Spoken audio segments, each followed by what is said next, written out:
ಒಂದು ಸಂಸ್ಥೆ ಶುರು ಮಾಡ್ಬೇಕಂದ್ರೆ ಅದರ ಹಿಂದೆ ಒಂದು ತುಂಬಾ ಮಹತ್ವವಾಗಿರೋ ಉದ್ದೇಶ ಇರುತ್ತೆ. ಇದು ಸ್ಥಾಪನೆ ಆಗಬೇಕು ಕಾರಣ ಅಂತ ಸರ್ಕಾರನೇ ಕಾರಣ. ರಾತ್ರೋರಾತ್ರಿ ಸರ್ಕಾರ ಈ ಖಾತೆಗಳ ಆದೇಶ ಮಾಡಿ ಓಸಿ ಇಲ್ಲದೆ ಇರ್ತಕ್ಕಂಥ ಬಿಲ್ಡಿಂಗ್ ಗಳಿಗೆ ವಿದ್ಯುತ್ ಶಕ್ತಿ ಕೊಡಬಾರ್ದು ಅಂತ ನಿರ್ಧಾರ ತಗೊಂಡಿದ್ರಲ್ಲ, ಅದು ವಿರುದ್ಧವಾಗಿ ನಾವು ಒಂದು ಹೋರಾಟಕ್ಕೆ ಶಕ್ತಿ ಬೇಕಂತೇಳಿ ಸಂಘ ಸ್ಥಾಪನೆ ಮಾಡಿದ್ವಿ.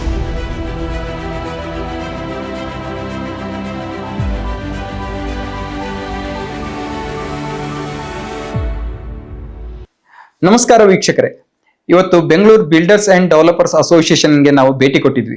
ಸರ್ಕಾರದ ಹೊಸ ನಿಯಮಗಳಿಂದ ಬಿಲ್ಡರ್ಸ್ಗಳಿಗೆ ಮತ್ತು ಖರೀದಿದಾರರಿಗೆ ಆಗ್ತಾ ಇರೋ ಒಂದು ಸಮಸ್ಯೆಯನ್ನ ಮಾತುಕತೆ ಮಾಡಲು ನಾವು ಇವತ್ತು ಸೇರಿದ್ವಿ. ಈ ಒಂದು ಮಾತುಕತೆಯಲ್ಲಿ ನಮ್ಮ ಮುಖ್ಯ ಅತಿಥಿಗಳಾಗಿ BBDA ಅಧ್ಯಕ್ಷರಾದ ಕನ್ನಡ ಮಿತ್ರ ವೆಂಕಟಪ್ಪ ಸರ್ ಮತ್ತು ಪ್ರಸಾದ್ ಲಕ್ಕಲಪುಡಿ ಅವರು ನಮ್ಮ ಜೊತೆ ಇದ್ದಾರೆ. ಸರ್ ನಮಸ್ತೆ. ಸರ್, ನಿಮ್ಮ ಒಂದು ಕಿರು ಪರಿಚಯ ನಮ್ಮ ವೀಕ್ಷಕರಿಗೆ. ನಮಸ್ತೆ, ನನ್ನ ಹೆಸರು ಕನ್ನಡ ಮಿತ್ರ ವೆಂಕಟಪ್ಪ ಅಂತೇಳಿ ಬೆಂಗಳೂರು ಬಿಲ್ಡರ್ಸ್ ಮತ್ತು ಡೆವಲಪರ್ಸ್ ಅಸೋಸಿಯೇಷನ್ ಅಧ್ಯಕ್ಷನಾಗಿ ಸುಮಾರು 1 ವರ್ಷದಿಂದ ಕಾರ್ಯನಿರ್ವಹಿಸ್ತಾ ಇದ್ದೀನಿ. ಎಲ್ಲರಿಗೂ ನಮಸ್ಕಾರ. ನನ್ನ ಹೆಸರು ಪ್ರಸಾದ್ ಲೆಕ್ಕಲಪೂಡಿ ಅಂತ, ಬಿಲ್ಡರ್ಸ್ ಅಸೋಸಿಯೇಷನ್ ಪ್ರಧಾನ ಕಾರ್ಯದರ್ಶಿ. ಸರ್, ಒಂದು ಸಂಸ್ಥೆ ಸ್ಥಾಪನೆ ಆಗ್ಬೇಕಂದ್ರೆ ಅದಕ್ಕೊಂದು ಉದ್ದೇಶ ಇರುತ್ತೆ.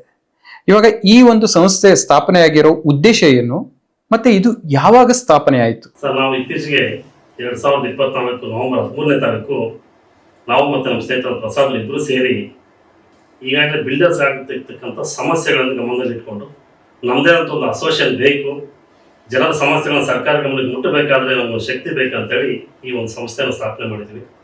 ಹಾಗಾಗಿ ಅದರ ಹಿಂದೆ ನಾವು ಸರ್ಕಾರದ ಮುಂದೆ ಏನು ಹೋರಾಟ ಮಾಡಬೇಕೋ ಆ ದಿಶೆಯನ್ನು ಹೋರಾಟ ಮಾಡ್ತಾ ಇದ್ದೀವಿ.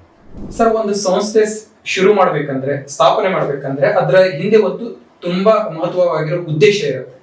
ಸೊ ಹಾಗೆ ಈ ಒಂದು ಸಂಸ್ಥೆಯನ್ನ ಶುರು ಮಾಡೋದಕ್ಕೆ ಉದ್ದೇಶ ಏನು ಮತ್ತೆ ಈ ಸಂಸ್ಥೆ ಶುರು ಮಾಡಿರೋದು ಯಾವಾಗ? ಇತ್ತೀಚೆಗೆ 2024 ನವೆಂಬರ್ 13ನೇ ತಾರೀಕು ಈ ಸಮಯ ನಾವು ಈ ಬೆಂಗಳೂರು ಬಿಲ್ಡರ್ಸ್ ಮತ್ತು ಡೆವಲಪರ್ಸ್ ಅಸೋಸಿಯೇಷನ್ ಸಂಸ್ಥೆ ಸ್ಥಾಪನೆ ಮಾಡಿದ್ವಿ. ಇದು ಸ್ಥಾಪನೆ ಆಗಬೇಕು ಕಾರಣ ಅಂತ ಸರ್ಕಾರನೇ ಕಾರಣ. ಇದಕ್ಕೆ ರಾತ್ರೋರಾತ್ರಿ ಸರ್ಕಾರ ಈ ಖಾತೆಗಳ ಆದೇಶ ಮಾಡಿ ಜೊತೆಗೆ ಓಸಿ ಇಲ್ಲದೆ ಇರ್ತಕ್ಕಂಥ ಬಿಲ್ಡಿಂಗ್ಗಳಿಗೆ ವಿದ್ಯುತ್ ಶಕ್ತಿ ಕೊಡಬಾರ್ದು ಅಂತ ನಿರ್ಧಾರ ತಗೊಂಡಿದ್ರಲ್ಲ, ಅದು ವಿರುದ್ಧವಾಗಿ ನಾವು ಒಂದು ಹೋರಾಟಕ್ಕೆ ಶಕ್ತಿ ಬೇಕಂತೇಳಿ ಒಂದು ಸಂಘ ಸ್ಥಾಪನೆ ಮಾಡಿದ್ವಿ. ಸರ್, ಈ ರೂಲ್ಸ್ ಯಾವ ದಿನಾಂಕದಿಂದ ಜಾರಿಗೆ ಬಂತು ಮತ್ತು ಇದರದ್ದು ಪರಿಣಾಮ ಪಂಚಾಯತ್ ವ್ಯಾಪ್ತಿ ಮತ್ತೆ ಈ BBDA ವ್ಯಾಪ್ತಿಯಲ್ಲೂ ಕೂಡ ಬರ್ತಾ ಇದೆಯಾ ಅಥವಾ BBDA ವ್ಯಾಪ್ತಿಯಲ್ಲಿ ಬಂದಿರೋದ್ರಿಂದ ಪರಿಣಾಮಗಳು ಹೆಚ್ಚಾಗಿದೆಯಾ? ಸರ್ಕಾರ ಮಾಡಿರ್ತಕ್ಕಂಥ ಆದೇಶ ಇಡೀ ರಾಜ್ಯ ವ್ಯಾಪ್ತಿ ಇದೆ. ಅದು ನಗರಸಭೆ ಆಗ್ಬೋದು ಮತ್ತೆ GBA ಆಗ್ಬೋದು, ಎಲ್ಲಾ ರೀತಿ ಪಂಚಾಯತಿಗಳಿಂದ ಸಹ ತಗೊಳ್ಕೊಂಡು ಇಡೀ ರಾಜ್ಯಾದ್ಯಂತ ಈ ಆದೇಶ ಪಾಲನೆ ಆಗಿದೆ. ಎಲ್ಲವೇ ಈಗ ನೋಂದಣಿ ಆಗ್ತಾ ಇದೆ ಸರ್ಕಾರ ಮಾಡಿದ ಆದೇಶ.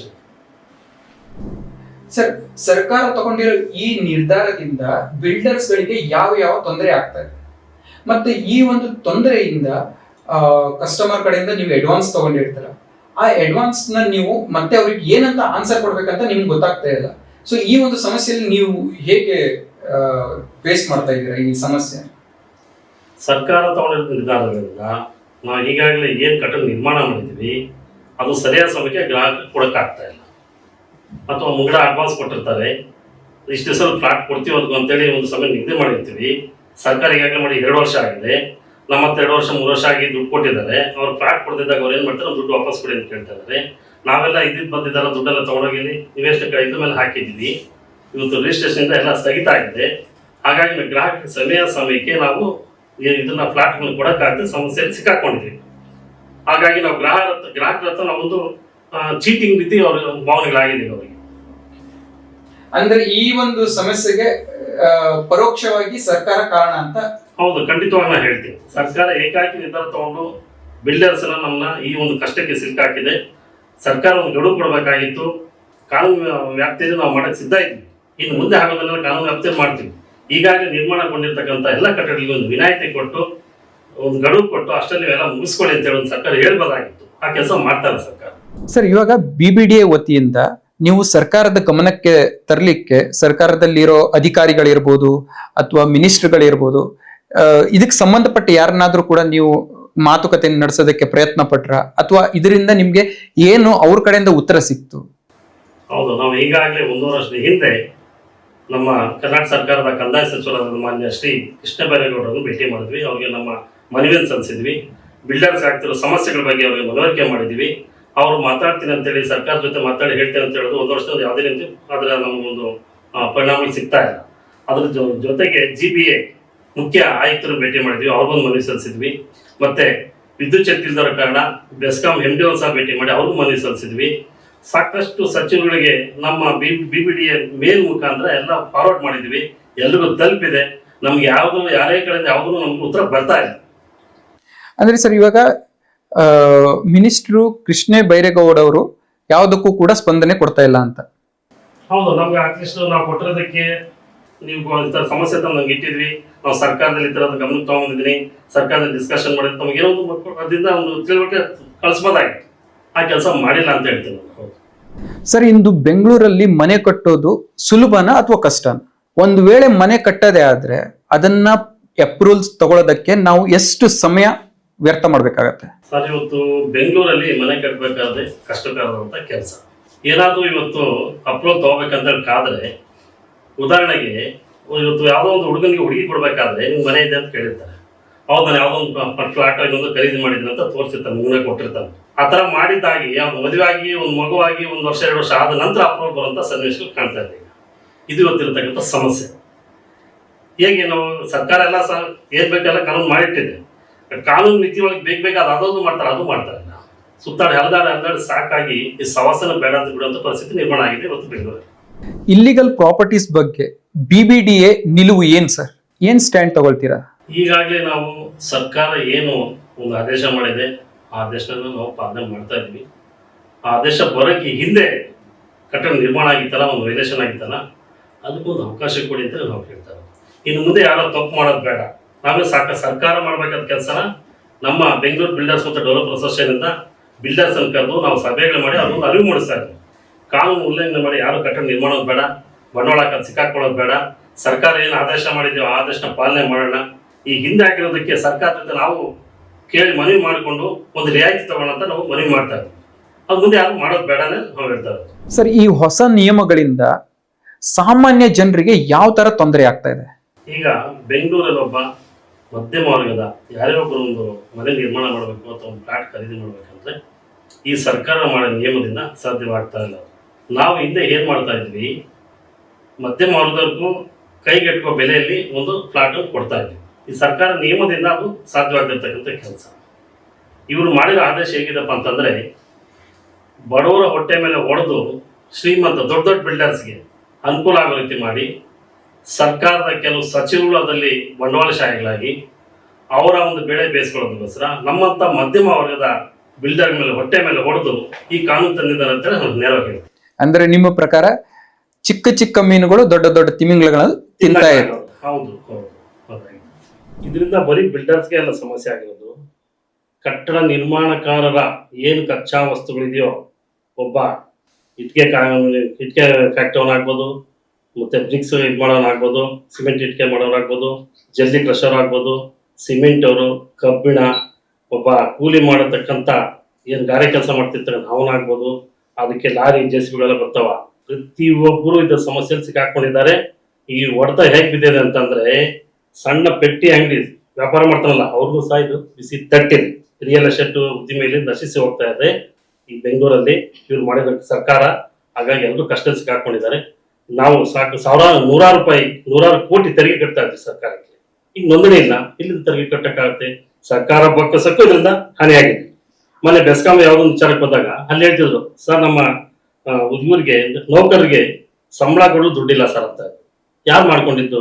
ನೀವು ಮಾಡ್ಕೊಂಡಿದ್ದು. ಕೊಡಿ, ಒಂದು ವಿನಾಯಿತಿ ಕೊಡಿ. ವಿನಾಯಿತಿ ಕೊಟ್ಟಾಗ ಏನಂತ ಒಂದು ದಂಡದ ರೂಪದಲ್ಲಿ ಮಾಡಿ ಒಂದು ವಿನಾಯಿತಿ ಕೊಟ್ಟರೆ ನಾವೆಲ್ಲ ತುಂಬಿಸ್ತೀವಿ, ನಿಮ್ಮ ಬೊಕ್ಕಸಕ್ಕೆ ದುಡ್ಡು ತುಂಬಿಸ್ತೀವಿ, ನಾವು ರಿಲೀಸ್ ಆಗ್ತೀವಿ, ನೀವು ರಿಲೀಸ್ ಆಗ್ಬಿಡ್ತೀರಾ ಅಂತ ನಾನು ಹೇಳ್ತೀನಿ ಸರ್. ಸರ್, ಬಿಲ್ಡರ್ಸ್ ಗಳ ಮೇಲೆ ಬರ್ತಾ ಇರೋ ಆರೋಪ ಸತ್ಯನಾ ಅಥವಾ ಇದು ಮಿಸ್ಅಂಡರ್ಸ್ಟ್ಯಾಂಡಿಂಗ್? ಒಂದ್ ವೇಳೆ ಇವಾಗ ಕಸ್ಟಮರ್ ಈಸಿಯಾಗಿ ಬಿಲ್ಡರ್ಸ್ ಗಳನ್ನ ಟ್ರಸ್ಟ್ ಮಾಡಬಹುದಾ? ಬಿಲ್ಡರ್ಗಳನ್ನ ಇದು ಹಿಂದೆ ನಂಬ್ತಾ ಇದ್ರು, ನಮ್ಮ ಮೇಲೆ ಭರವಸೆ ಇಡ್ತಾ ಇದ್ರು, ನಮ್ಮ ನಂಬಿಕೆ ಇಟ್ಟು ಹಣ ಹೂಡಿಕೆ ಮಾಡ್ತಾ ಇದ್ರು. ಈಗ ಈ ಸರ್ಕಾರ ಮಾಡಿರೋ ಒಂದು ಆದೇಶದಿಂದ ಸುಮಾರು ಒಂದು 2 ವರ್ಷದಿಂದ ಜನರನ್ನ ಮಾತನ್ನ ಉಳಿಸ್ಕೊಳಕ್ಕಾಗ್ತಾ ಇಲ್ಲ. ಒಂಥರ ವಚನ ಭ್ರಷ್ಟ ಆಗ್ಬಿಟ್ಟಿದೆ. ಅವ್ರು ದುಡ್ಡು ಕೊಟ್ಟಿದ್ದಾರೆ, ಆ ದುಡ್ಡು ಕೊಟ್ಟಿರತಕ್ಕಂಗೆ ಸಮಯಕ್ಕೆ ಸರಿಯಾಗಿ ಅವ್ರು ನಿವೇಶನ ಕೊಡೋಕ್ಕಾಗದೆ ಮಾತು ತಪ್ಪಿದ್ದೀವಿ. ಅದು ಯಾರಿಂದ? ಸರ್ಕಾರದ ತಪ್ಪಿದ್ದೀವಿ. ಆ ಒಂದು ದುರಂತದಲ್ಲಿ ಇವತ್ತು ಸಾಕಷ್ಟು ಬಿಲ್ಡರ್ಸು ಜನರಿಗೆ ಏನು ಹೇಳೋಕ್ಕಾಗದೆ ಊರು ಬಿಟ್ಟಿರೋ ನಿದರ್ಶನ ತುಂಬಾ ಇದೆ. ಎಷ್ಟೋ ಜನಕ್ಕೆ BP ಶುಗರ್ ಬಂದಿದೆ, ಎಷ್ಟೋ ಜನ ಸತ್ತಿದ್ದಾರೆ ಹಾರ್ಟ್ ಅಟ್ಯಾಕ್ ಆಗಿ. ಟೆನ್ಷನಲ್ಲಿ ಕೋಟ್ಯಾಂತರ ರೂಪಾಯಿ ಹೂಡಿಕೆ ಮಾಡಿದ್ದಾರೆ, ಜನರು ಬಂದು ಪ್ರೆಸರ್ ಕೊಡ್ತಾರೆ, ಇಲ್ಲಿ ನಮ್ಗೆ ಇಷ್ಟು ದಿನ ದುಡ್ಡು ತಗೊಂಡು ಯಾಕೆ ಕೊಟ್ಟಿಲ್ಲ ಅಂತ ಕೇಳ್ತಾ ಇದ್ದಾರೆ. ಇಂಥ ಸಂದರ್ಭ ಏನ್ ಮಾಡೋಕ್ಕಾಗತ್ತೆ? ಎಷ್ಟೋ ಜನ ಮೊಬೈಲ್ ಸ್ವಿಚ್ ಆಫ್ ಮಾಡ್ಕೊಂಡು ಊರು ಬಿಟ್ಟಿರುವಂತ ಉದಾಹರಣೆ ನಿದರ್ಶನ ಇದೆ. ಇದ್ದ ಬದ್ದ ಒಡವೆ ವಸ್ತ್ರಗಳನ್ನ ತಗೊಂಡು ಮಾರಿದ್ದಾರೆ. ಅದು ಅವ್ರನ್ನ ಯಾರನ್ನೂ ನಿಭಾಯಿಸಿ ಕೊಟ್ಟಿರ್ತಕ್ಕಂಥ ದುಡ್ಡು ವಾಪಸ್ ಕೊಡಕ್ ಆಗ್ತಾ ಇಲ್ಲ. ನಾವು ತಗೊಂಡೋಗಿ ಇದ್ರ ಮೇಲೆ ಕಟ್ಟಡ ಮೇಲೆ ಹಾಕ್ಬಿಟ್ಟಿದ್ವಿ, ಹೇಗೆ ಕೊಡಕ್ ಸಾಧ್ಯ ಆಗುತ್ತೆ? ನಮಗೆ ದುಡ್ಡಿಲ್ಲ. ಈ ರೀತಿ ಇರುವಂಥ ಸಂದರ್ಭದಲ್ಲಿ ನಾವು ಒಂದು ರೀತಿ ಕಸ್ಟಮರ್ಸ್ಗೆ ಇವತ್ತು ವಚನ ಭ್ರಷ್ಟ ಆಗಿದ್ದೀವಿ, ನಿಜ ಒಪ್ಕೊಂತೀವಿ.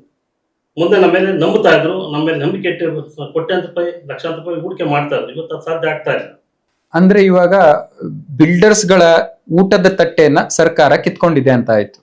ಹೌದು, ನಾವು ತಿನ್ನೋ ಅನ್ನಕ್ಕೆ ಮಣ್ಣು ಹಾಕಿದೆ ಅಂತ ನಾವು ಹೇಳ್ತೀವಿ. ಸರ್, ರಿಯಲ್ ಎಸ್ಟೇಟ್ ಸೆಕ್ಟರ್ ಅಲ್ಲಿ ಇನ್ನೂ ನಿಮ್ಗೆ ಕಂಟ್ರೋಲ್ ಇದೆಯಾ, ಅಥವಾ ಈ ಸೆಕ್ಟರ್ನ ಮತ್ತೆ ಮುಂದೆನೂ ಕೂಡ ಕಂಟ್ರೋಲ್ ಮಾಡ್ಬೋದಂತ ನಿಮ್ಗೆ ಅನಿಸ್ತಾ ಇದೆಯಾ? ಇಲ್ಲ, ಸಾಧ್ಯ ಇಲ್ಲ. ರಿಯಲ್ ಎಸ್ಟೇಟ್ ಅವ್ರನ್ನ ಯಾರೂ ನಂಬ್ತಾ ಇಲ್ಲ. ಈಗ ನಮ್ಮನ್ನು ಹೋದ್ರೆ ಒಂಥರ ಕಳ್ಳರು ನೋಡೋ ದೃಶ್ಯ ನೋಡ್ತಾ ಇರ್ತಾರೆ ಜನ. ಯಾಕಂತಂದ್ರೆ ಯಾವುದೋ ಒಂದು ಅಡ್ವಾನ್ಸ್ ಮಾಡಿ ತಗೊಂಡಿರ್ತೀವಿ, ಅವ್ರು ಪೂರ್ತಿ ಹಣ ಕೊಡಕ್ಕಾಗ್ತಾ ಇಲ್ಲ. ಇದು ಸಾಕಷ್ಟು ಜನಕ್ಕೆ ಪ್ರಚಾರ ಆಗಿ ರಿಯಲ್ ಎಸ್ಟೇಟ್ ಒಂದು ಹತ್ತಿರಕ್ಕೆ ಯಾರನ್ನೂ ಬಿಟ್ಕೊಂತ ಇಲ್ಲ, ಯಾರು ಒಂದು ಅಡಿ ಭೂಮಿ ಕೊಡೋದು ಕೊಡ್ತಾ ಇಲ್ಲ. ಯಾಕಂದ್ರೆ ನಾವು ಖಾತೆಗಳಿಂದ ಮಾರಾಟ ಮಾಡಕ್ ಆಗ್ತಾ ಇಲ್ಲ. ಆಗಿರೋದ್ನ ರಿಲೇಷನ್ ಹೆಂಗ್ ನಂಬ್ತಾರೆ ಜನ ಇವತ್ತು? ಭೂಮಿ ಯಾರು ರಿಯಲ್ ಎಸ್ಟೇಟ್ ನಂಬಿ ಕೊಡ್ತಾ ಇಲ್ಲ. ನಾವು ದುಡ್ಡು ಕೊಡ್ತೀವಿ ಅಂದ್ರೆ ಕೊಡಲ್ಲ. ಆ ಮಟ್ಟಕ್ಕೆ ಜನ ಎಚ್ಚೆತ್ಕೊಂಡ್ಬಿಟ್ಟಾರೆ. ಇಲ್ಲ ಅಂತಾನೆ ಹೇಳ್ತಾರೆ. ಎಷ್ಟೋ ಕಡೆ ಭೂಮಿ ಮಾರಾಟಕ್ಕಿಂತ ಬೋರ್ಡ್ ಹಾಕಿದ್ದಾರೆ, ಕಿತ್ತು ಬಿಟ್ಟಿದ್ದಾರೆ. ನಂಬಿ ನಾವ್ಯಾಕೆ ಸಿಕ್ಕಾಕೊಬೇಕು, ಅವರಂತೂ ಬುದ್ಧಿಯಿಂದ ಸಿಕ್ಕಾಕೊಂಡಿದ್ದಾರೆ, ನಾವ್ಯಾಕೆ ಸಿಕ್ಕಿ ಹಾಳಾಗೋಣ ಅಂತೇಳಿ ಭೂಮಿನ ಮಾರಾಟಕ್ಕೆ ನಿಲ್ಸಿದ್ದಾರೆ ಅಂತ ಹೇಳ್ತೀನಿ ಸರ್. ಸರ್, ಮಿಡ್ಲ್ ಕ್ಲಾಸ್ ಜನರಿಗೆ ಮನೆ ಕಟ್ಟೋದು ಬೆಂಗಳೂರಲ್ಲಿ ಒಂದು ಕನಸಿನ ಮಾತಾಗ್ತಾ ಇದೆ. ಒಂದು ಲ್ಯಾಂಡ್ ಪ್ರೈಸ್ ಇರ್ಬೋದು, ಅಥವಾ ಅಪ್ರೂವಲ್ ಕಾಸ್ಟ್ ಇರ್ಬೋದು, ಅಥವಾ GST ಇಂದ ಇರ್ಬೋದು. ಇದ್ರ ಬಗ್ಗೆ ನಿಮ್ಮ ಅಭಿಪ್ರಾಯ ಏನು ಸರ್? ಸರ್, ಈಗ ಮಧ್ಯಮ ವರ್ಗದ ಜನ ಬೆಂಗಳೂರಲ್ಲಿ ಒಂದು ಮನೆ ನಿರ್ಮಾಣ ಮಾಡಬೇಕಾದ್ರೆ ಕಷ್ಟಕರವಾದ ಪರಿಸ್ಥಿತಿ ಇದೆ. ಇಷ್ಟು ದಿವಸ ಹೇಗೋ ನಾವು ಮಾಡ್ತಿದ್ದಂಥ ಒಂದು 5,000 10,000 ಅಡಿಗಳಲ್ಲಿ ಮನೆ ನಿರ್ಮಾಣ ಮಾಡಿ ಅವ್ರಿಗೆ ಬೆಲೆ ಕೈಗೆಟ್ಕೋ ಬೆಲೆ ನಾವು ಕೊಡುವಂಥ ಕೆಲಸ ಮಾಡ್ತಿದ್ವಿ. ಈಗ ಸರ್ಕಾರ OCCC ಇಲ್ಲದೆಲ್ಲ ಆದೇಶಗಳು ಮಾಡಿ ಆ ಮೆಜರ್ಮೆಂಟ್ಗೆ ನಾವು ಅವ್ರಿಗೆ ಆ ಬೆಲೆಗೆ ತಕ್ಕಂಗೆ ಮನೆಗಳು ಕೊಡೋಕ್ಕೆ ಸಾಧ್ಯ ಆಗ್ತಾ ಇಲ್ಲ.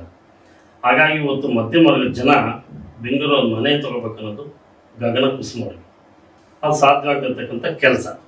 ಇನ್ನು ಮುಂದೆ ಅವರು ಯಾವುದೊಂದು ಬಾಡಿಗೆ ಮನೆ ಇನ್ನೊಂದು ಮನೆ ನೋಡ್ಕೊಂಡು ಹೋಗ್ಬೇಕು. ಬೆಂಗಳೂರು ಮನೆ ಮಾಡ್ತೀವಿ ಮಾತನ್ನ ಬಿಡಬೇಕು. ಸರ್, ಬರ್ತಾ ಇರೋ ನೆಕ್ಸ್ಟ್ 5 ವರ್ಷದಲ್ಲಿ ಬೆಂಗಳೂರು ರಿಯಲ್ ಎಸ್ಟೇಟ್ ಬಿಸ್ನೆಸ್ ಅನ್ನೋದು ಹೇಗಿರುತ್ತೆ? ಇನ್ವೆಸ್ಟರಿಗಾಗಿರ್ಬೋದು, ಅಥವಾ ಹೂಡಿಕೆದಾರರಿಗಾಗಿರ್ಬೋದು, ಅಥವಾ ಖರೀದಿದಾರರಿಗಾಗಿರ್ಬೋದು, ಭಯದ ವಾತಾವರಣ ಇರುತ್ತಾ, ಅಥವಾ ಆರಾಮಾಗಿ ಅವರು ಇನ್ವೆಸ್ಟ್ಮೆಂಟ್ ಮಾಡಬಹುದಾ? ನೀವು 5 ವರ್ಷಕ್ಕೆ ಹೋಗ್ತಾ ಇದ್ರಿ. ಏನು 2028ಗೆ ಚುನಾವಣೆ ಬರುತ್ತಲ್ಲ, ಚುನಾವಣೆ ಮಾಡ್ಬೇಕಾದ ಸರ್ಕಾರದ ದುಡ್ಡಿಲ್ಲ ನೋಡಿ. ಆ ಒಂದು ಪರಿಸ್ಥಿತಿ ನಿರ್ಮಾಣ ಆಗ್ತಾ ಇದೆ ಈ ರಾಜ್ಯದಲ್ಲಿ. ಹೀಗಾಗಿ 2 ವರ್ಷ ಕಳೆದಿದೆ, ಜನರ ಬಳಿ ಹಣ ಇಲ್ಲ, ರಿಯಲ್ ಎಸ್ಟೇಟ್ ಸಂಪೂರ್ಣವಾಗಿ ಮುಳುಗೋಗಿದೆ, ರಿಯಲ್ ಎಸ್ಟೇಟ್ ಜನ ಯಾರು ನಂಬ್ತಾ ಇಲ್ಲ. ನೀವು 5 ವರ್ಷಕ್ಕೆ ಯಾಕೆ ಹೋಗ್ತೀರಿ ಸ್ವಾಮಿ? 2028 ನೋಡ್ರಿ ಏನಾಗುತ್ತೆ ಅಂತ ಪರಿಸ್ಥಿತಿ. ಸರ್ಕಾರಕ್ಕೆ ದುಡ್ಡಿರಲ್ಲ, ಯಾರು ತೆರಿಗೆ ಕಟ್ತಾ ಇಲ್ವಲ್ಲ, ದುಡ್ಡೆಲ್ಲಿ ಬರುತ್ತೆ ನಿಮಗೆ? ಹೇಗೆ ನೀವು ಚುನಾವಣೆ ಎದುರಿಸ್ತೀರಾ? ಹಾಗಾಗಿ ನಾನು ಏನು ಹೇಳ್ತೀನಿ ಅಂದರೆ, ಒಂದು ಅವಕಾಶ ಕೊಡಿ, ಕಾಲಮಿತಿ ಕೊಟ್ಬಿಡಿ. ಈಗಾಗಲೇ ನಿರ್ಮಾಣ ಅಂತಿರ್ತಕ್ಕಂಥ ಎಲ್ಲದಕ್ಕೊಂದು ವಿನಾಂತಿ ಬಂದರೆ ನಿಮಗೂ 1,000 ಕೋಟಿ ತೆರಿಗೆ ಹಂತದಲ್ಲಿ ಹಣ ಬರುತ್ತೆ. ನೀವು ಸರ್ಕಾರ ನಡೆಸೋದಕ್ಕೆ, ಒಂದು ಚುನಾವಣೆ ಎದುರಿಸೋಕ್ಕೆ ಈಸಿ ಆಗುತ್ತೆ ಅಂತ ನಾನು ಹೇಳ್ತಾ ಇದ್ದೀನಿ. ಕರ್ನಾಟಕ ರಾಜ್ಯದಲ್ಲಿ ಇರ್ತಕ್ಕಂಥ ಖಾತೆಗಳ ಇಡೀ ದೇಶದಲ್ಲಿ ಇನ್ನೂ ಇಲ್ಲ.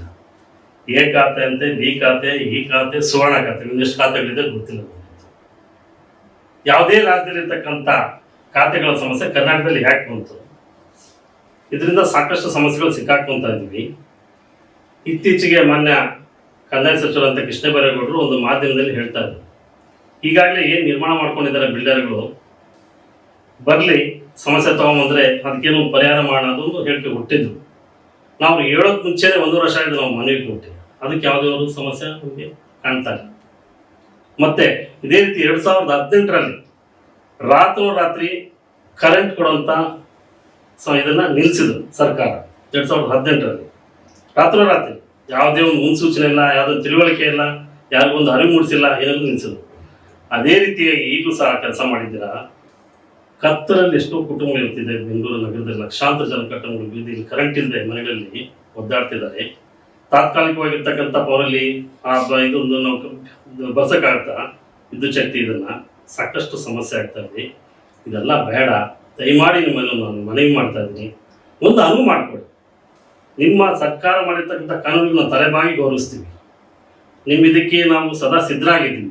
ಮುಂದೆ ಆ ತಪ್ಪುಗಳು ಯಾರು ಮಾಡಬೇಡ ಅಂತ ನಾವೇ ಒಂದು ಕಾರ್ಯರೂಪಕ್ಕೆ ತಂದು ಸಭೆಗಳನ್ನು ಮಾಡಿ ಒಂದು ಅರಿವು ಮೂಡುತ್ತೆ. ಸರ್ಕಾರ ಮಾಡೋ ಕೆಲಸ ನಾವು ಮಾಡ್ತಾ ಇದ್ದೀವಿ BBDAಯಿಂದ. ಹಾಗಾಗಿ ಏನು ನಾವು ನೀವು ಕಾನೂನು ತರಕ್ಕೆ ಮುಂಚೆ ನಿರ್ಮಾಣಗೊಂಡಿರ್ತಾರಲ್ಲ, ದಯಮಾಡಿ ಕೊಡಿ ಅಂತ ನಾನು ಪದೇ ಪದೇ ತಮ್ಮಲ್ಲಿ ಮನವಿ ಮಾಡ್ತಾ ಇದ್ದೀನಿ. ಎಲ್ಲ ಸರ್ಕಾರದ ಸಚಿವರಲ್ಲಿ, ಮಾನ್ಯ ಮುಖ್ಯಮಂತ್ರಿಗಳಲ್ಲಿ, ಮಾನ್ಯ ಉಪಮುಖ್ಯಮಂತ್ರಿಗಳಲ್ಲಿ ನಾನು ಮನವಿ ಮಾಡಿ ಕೇಳ್ತಾ ಇರೋದಿಷ್ಟೇ, ನಮಗೊಂದು ಅವಕಾಶ ಕೊಡಿ. ತಮ್ಮನ್ನು ಭೇಟಿ ಮಾಡ್ತೀವಿ. ಆ ಭೇಟಿ ಮಾಡಿ ನಮ್ಮ ಹಲವು ತಮ್ಮ ಮುಂದೆ ಹೇಳ್ತೀವಿ. ಒಂದು ಕಾಲಮಿತಿಯಲ್ಲಿ ನೀವು ಅದೊಂದು ಅವಕಾಶ ಮಾಡಿಕೊಟ್ರೆ ಎಲ್ಲರೂ ಸುಗಮವಾಗಿರ್ತಾರೆ, ಬೆಂಗಳೂರು ಕೂಡ ಸುಪಕ್ಷವಾಗಿರುತ್ತೆ. ಇಲ್ಲಂತಂದ್ರೆ ಈಗಾಗಲೇ ಸಾಕಷ್ಟು ಜನ ಬೇರೆ ರಾಜ್ಯಗಳು ವಲಸೆ ಹೋಗ್ತಾ ಇದ್ದಾರೆ. ಬೆಂಗಳೂರಿನ ಸಮಸ್ಯೆ ಹೇಗಾಗುತ್ತೆ ನೋಡಿ ಮುಂದೆ ಅಂತ ನಾನು ಹೇಳ್ತೀನಿ. ಸೊ ಇವಾಗ ನೀವು ಹೇಳಿದ್ರಿ ಮುಖ್ಯಮಂತ್ರಿ ಉಪಮುಖ್ಯಮಂತ್ರಿ ಅವ್ರನ್ನ ನೀವು ಸ್ಪಂದಿಸಬೇಕು ಅಂತ ಇದ್ದೀರಾ. ಹೌದು, ಅವರು ಇದಕ್ಕೆ ಯಾವ ತರ ಸ್ಪಂದಿಸಬಹುದು ಅಂತ ನಿಮ್ಗೇನಾದ್ರೂ ಅಭಿಪ್ರಾಯ ಇದೆಯಾ ಅಥವಾ ನಿಮ್ಮ ಊಹೆ ಏನು? ಇಲ್ಲ, ಖಂಡಿತ ಉಪಮುಖ್ಯಮಂತ್ರಿಗಳು ಇದಕ್ಕೆ ಸ್ಪಂದಿಸ್ತಾರೆ ಅನ್ನೋ ಭರವಸೆ ನನಗಿದೆ. ಯಾಕಂತಂದ್ರೆ ಅವರು ಒಂದು ಬಿಲ್ಡರ್ ಸೆಕ್ಟರಿಂದ ಎಲ್ಲ ಕಷ್ಟ ಸುಖಗಳು ಅವ್ರಿಗೆ ಗೊತ್ತಿದೆ, ತಿಳ್ಕೊಂಡಿದ್ದಾರೆ. ಬಿಲ್ಡರ್ ಸಮಾಜ ಎಲ್ಲೋ ಒಂದ್ ಕಡೆ ಯಾರೋ ಅಂತಿದ್ರಂತೆ, ಎಲ್ಲ ಬಿಲ್ಡರ್ಸ್ ಎಲ್ಲ ಆಂಧ್ರದಿಂದ ಎಲ್ಲೋ ಬಂದಿರೋರು ಬಿಡಿ ಅಂತ. ಖಂಡಿತ ಇಲ್ಲ ಸ್ವಾಮಿ, ನಾವು ಇಲ್ಲೇ ಹುಟ್ಟಿ ಬೆಳೆದಿರ್ತಕ್ಕಂಥವ್ರು, ಅಪ್ಪಟ್ಟ ಕನ್ನಡಿಗರು. ನಾವು ಇಲ್ಲೇ ವಾಸ ಮಾಡ್ತಾ ಇದ್ವಿ, ನಮ್ಮೆಲ್ಲ ಮತದಾರ ಪಟ್ಟಿಗಳೇ ಬೆಂಗಳೂರಲ್ಲೇ ಇದೆ. ನಾವೆಲ್ಲ ನಿಮ್ಮ ಒಟ್ಟಿಗಿರ್ತೀವಿ, ದಯಮಾಡಿ ನಮ್ಮನ್ನು ಅನುವು ಮಾಡ್ಕೊಳ್ಳಿ ಅಂತ ನಾನು ಕೇಳ್ತೇನೆ.